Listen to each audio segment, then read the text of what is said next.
오늘의 사회 이슈를 김민정 기자가 종합해드립니다. 오늘의 이슈 포커스입니다. 새누리당 친박계와 임명진 비상대책위원장 사이의 갈등이 깊어지는 양상입니다. 인적 청산을 외치고 있는 임명진 위원장에 대해 일부 친박계 핵심 의원들이 반기를 든 건데요. 인 위원장이 당에 남아있는 친박 의원들을 악성 종양에 비유하는 등 비난의 수위를 높이자 친박계 핵심 인사 중 한 명인 서청원 의원이 인 위원장과 사전 협상이 있었다고 말해 논란이 일고 있습니다. 인 위원장이 서 의원에게 대선이 끝나면 복당 후 국회의장으로 모시겠다고 했단 건데 인 위원장은 이를 부인하고 있습니다. 인 위원장이 자진 탈당의 시한으로 제시한 6일이 코앞으로 다가온 가운데 친박계 의원들의 행보에 관심이 모아지고 있습니다.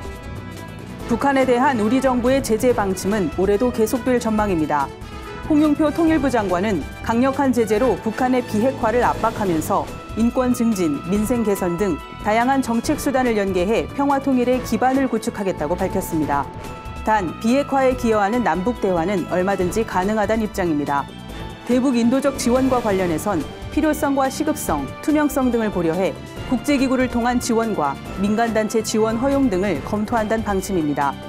또한 이산가족과 납북자, 국군 포로 문제에 대해선 경색된 남북관계를 고려해 상봉보다는 생사 확인을 우선으로 추진하겠다고 밝혔습니다.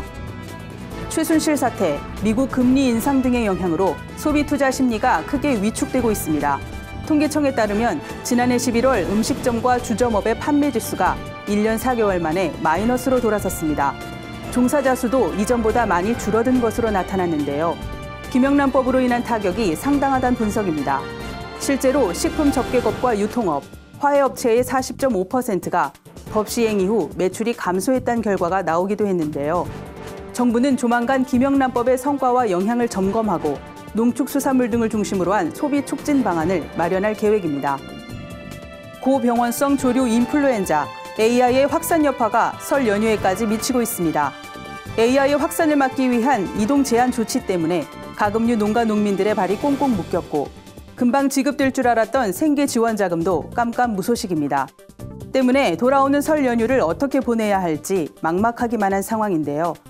정부와 지자체가 대책 마련을 고심 중이지만 농민들의 마음을 달래주기에는 역부족입니다. 차량과 사람 이동이 많은 설 연휴를 전후로 AI가 확산될 우려 때문에 귀성길 인구가 크게 줄어들 것이란 관측도 나오고 있습니다. 미국 전기차 업체 테슬라와 배우 손지창 씨와의 소송전이 화제가 되고 있습니다. 손 씨는 지난해 9월 테슬라 X를 몰고 미국 캘리포니아주의 자택 차고로 진입하던 중 급발진 사고가 났다며 테슬라를 상대로 소송을 제기했는데요.